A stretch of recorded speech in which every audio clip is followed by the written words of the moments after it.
A Sala TES do Pavilhão Atlântico ficou lotada com empresários e profissionais ligados à fileira do imobiliário e construção, que marcaram presença no inédito primeiro Encontro Nacional da Construção e do Imobiliário, promovido pela CPCI, Confederação Portuguesa da Construção e do Imobiliário, no dia 5 de junho, terça-feira. Encontro que pretendeu ser um momento de viragem e combate à indiferença com que o país está a encarar o colapso iminente do setor. Os números não enganam. Apenas no primeiro trimestre deste ano, o desemprego no imobiliário e construção terá afetado cerca de 93 mil pessoas. Um número que ameaça um crescimento galopante, enquanto não forem tomadas medidas concretas que permitam a retoma deste setor que, diariamente, vê serem encerradas cerca de 23 empresas e colocadas no desemprego 426 pessoas. Valores aterradores, especialmente para uma fileira que já respondeu por cerca de 18% do PIB nacional e que, apesar de tudo, continua a ser o maior empregador do país, com cerca de 720 mil trabalhadores. No entanto, as perspectivas de melhoria começam a escassear com a inação do Governo, que tem adiado constantemente a introdução de medidas que possam estimular a dinamização deste setor. Precisamente o setor neste momento está numa situação de pré-colapso, como eu tenho dito. E o que é que tem acontecido? Tem havido indecisões políticas, sucessivos adiamentos de tomada de decisões e decisões que muitas vezes não era preciso dinheiro, era preciso é que se tomassem essas decisões. Nós, por exemplo, para dinamizar o setor do imobiliário, precisávamos de uma lei que fizesse funcionar o mercado de arrendamento e que, por sua vez, será um motor para a reabilitação, e continuamos à espera. Nós tivemos no governo anterior, na fase final do governo anterior, a aprovação de uma lei que ia pelo menos ao encontro daquilo que nós queríamos. Não tinha lá tudo o que nós entendíamos como o ideal, mas era o que era possível para a situação do país. E passou um ano e nós continuamos à espera. Eu penso que a lei, há 1 ou 2 dias, talvez na última sexta-feira, tenha sido aprovada na Assembleia, mas ainda hoje eu não sei exatamente o que é que foi aprovado e se tem as condições que são essenciais para dinamizar este setor. Além disso, também a questão da restrição bancária também tem sido um problema que tem afetado muitas empresas e levando ao encerramento das empresas. Uma das consequências é o aumento do desemprego. A urgência na implementação de uma taxa liberatória semelhante à aplicada nos depósitos a prazo, a dinamização da reabilitação urbana e do arrendamento urbano, o imediato pagamento das dívidas do Estado ao setor, a indefinição quanto ao futuro do parque escolar, a necessidade da eliminação ou redução de alguns impostos e a necessidade do desbloqueio do financiamento às empresas foram os temas mais debatidos e destacados durante este encontro, onde estiveram representadas 19 associações que integram a CPCI, ligadas às mais diversas áreas desta fileira. Manuel Reis Campos, presidente da CPCI, iniciou os trabalhos realçando a premência da tomada de decisões que invertam a situação de pré-colapso do setor. Repetidamente se ignora a importância da construção e do imobiliário para a melhoria da qualidade de vida dos cidadãos. Hoje estamos confrontados perante aquele que será certamente um dos maiores desafios que se coloca à nossa atividade. Estamos aqui reunidos para discutir as dificuldades que enfrentamos e para apresentar estratégias para superar problemas com que se debatem as nossas empresas. Os empresários atingiram o limite perante a inexistência de quaisquer perspectivas quanto ao futuro das nossas empresas e dos seus trabalhadores. Há que ter consciência que a austeridade não é uma solução. O futuro não se constrói destruindo todo este vasto setor, que ao longo dos anos tem sido essencial para a dinamização da economia portuguesa.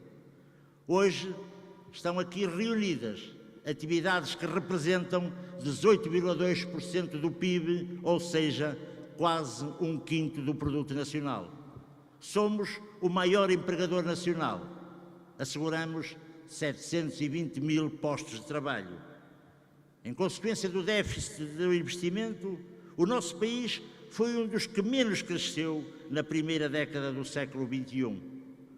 Porque sem crescimento ou sem investimento não há crescimento. Hoje o setor vive uma situação de total desespero.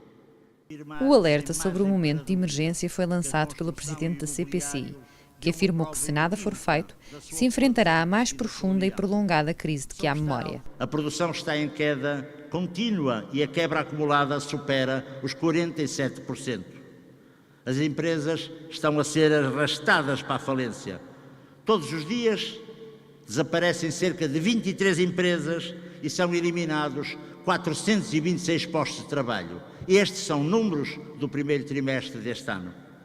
Já não existem adjetivos capazes de descrever o momento de emergência que enfrentamos. O setor está sem rumo. Em devido tempo, alertamos o Governo e os partidos políticos para esta situação. Reunimos com o Presidente da República, com o Sr. Primeiro-Ministro, com o Sr. Ministro da Economia e do Emprego, com a Ministra da Agricultura e do Ordenamento do Território, com alguns secretários de Estado, nomeadamente de Obras Públicas. Fomos ouvidos em comissões parlamentares. Apresentamos propostas. Defendemos medidas de exceção equilibradas e ajustadas ao momento que o país atravessa. Porém, de concreto, nada foi feito. Este encontro nacional representou um momento de viragem, um combate à indiferença com que o país está a encarar a situação do setor. Esta é a prova de que os empresários atingiram o seu limite e continuarão unidos para criar uma dinâmica de força e tomar uma posição perante a inexistência de perspectivas quanto ao futuro das empresas e dos seus trabalhadores. Este foi o primeiro passo dado pela fileira, que servirá para evidenciar o profundo descontentamento de todos os profissionais e demonstrar que há soluções para evitar a destruição do tecido empresarial e preservar o emprego.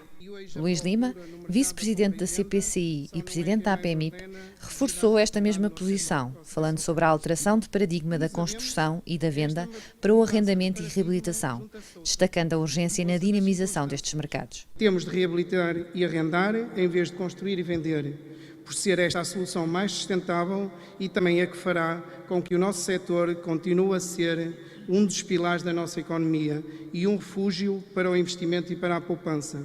Mas, afinal, que medidas serão necessárias para que a reabilitação e arrendamento sejam mercados robustos?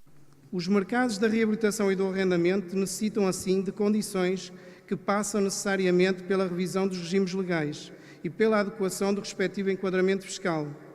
E, embora saiba que estou a falar para muita gente que também assuma estas minhas preocupações, permitam-me que reforce, como um alerta a enviar aos poderes e à opinião pública, que a reabilitação urbana só será dinamizada com o mercado de arrendamento urbano dinâmico, absorvendo de forma sustentada o património sujeito a obras.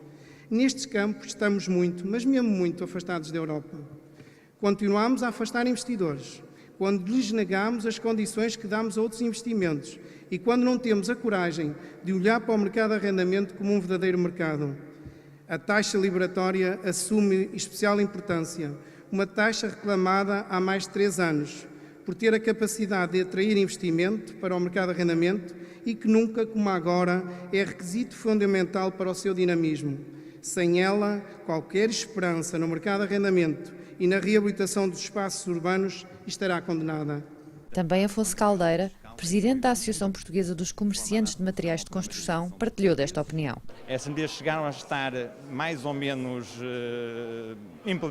feitas. O decreto-lei no final do anterior governo chegou a estar feito, chegou a ser aprovado no Conselho de Ministros, não baixou depois à Assembleia da República. Este atraso de um ano acho que foi fatal para ajudar o setor. Há outras medidas, claro, isto não é suficiente. O arrendamento, evidentemente, e também esta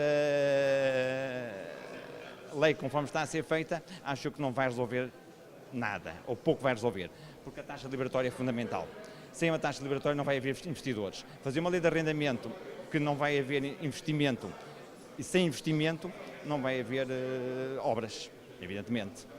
O encontro contou com a intervenção dos presidentes de todas as associações que integram a Confederação e que tiveram a oportunidade de expor as dificuldades pelas quais passam as mais diversas áreas desta fileira, defendendo medidas de exceção que evitem o colapso do setor. Porque nós não tivemos uma bolha imobiliária, pelo menos pela dimensão nunca a iremos ter, porque a nossa dimensão, por exemplo, em relação aos nossos vizinhos, Espanha é se calhar de 20 para 1, portanto, pela dimensão não temos qualquer razão de ter uma bolha imobiliária, mas a descredibilização, o descrédito, pode levar, sem dúvida, a essa bolha imobiliária e eu acho que temos todos de ter noção que se cair este setor e tudo o que está relacionado com ele vai levar o setor financeiro por arrasto e vai levar o país também por arrasto. No final, houve também espaço para a participação dos presentes, que demonstraram as suas preocupações, maioritariamente relacionadas com o menosprezo a que o Governo tem votado o setor e pela ligeireza na avaliação que faz do seu contributo para a economia do país e para o emprego. O setor vive um problema que é um Estado que não paga as suas dívidas, uma banca que não financia, uma lei desadequada do momento da realidade do setor e, portanto, tudo são medidas que o Estado pode, deve e tem de alterar. Foi notória a necessidade de manifestação e reação de quem atua nesta fileira, mas, sobretudo, foram propostas inúmeras iniciativas e medidas concretas reveladoras da consciência, interesse e, acima de tudo, do dever do contributo para a reflexão necessária sobre o sentido da evolução do setor da construção e do imobiliário, enquadrando-o nas perspectivas de crescimento do país. Este programa tem o apoio de Casa IS, o portal imobiliário de Portugal.